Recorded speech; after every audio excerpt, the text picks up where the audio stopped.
Dua remaja pria, masing-masing Syahrul 18 tahun dan DP 16 tahun, warga Jalan Abi Kusno CS, Kecamatan Kertapati, Palembang, diamankan anggota patroli Sat Samapta Unit Tipiring, Polrestabes Palembang. Kedua remaja tersebut diamankan setelah kedapatan membawa senjata tajam jenis celurit panjang berwarna golda yang bergagang plastik hitam. Guna mempertanggungjawabkan perbuatannya, kedua remaja itu dibawa ke Mapolrestabes Palembang dan diserahkan ke unit reskrim untuk dilakukan pemeriksaan dan perkembangan lebih lanjut.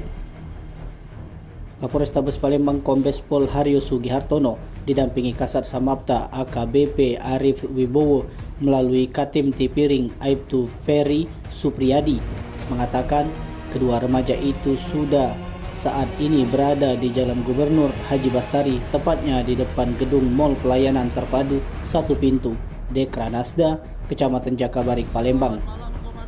Berdasarkan hasil pemeriksaan sementara, kata Aibtu Ferry, kedua remaja itu diduga hendak melakukan aksi tawuran.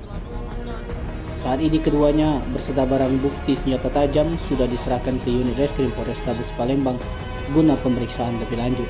Tim Liputan Sumsel Update TV melaporkan.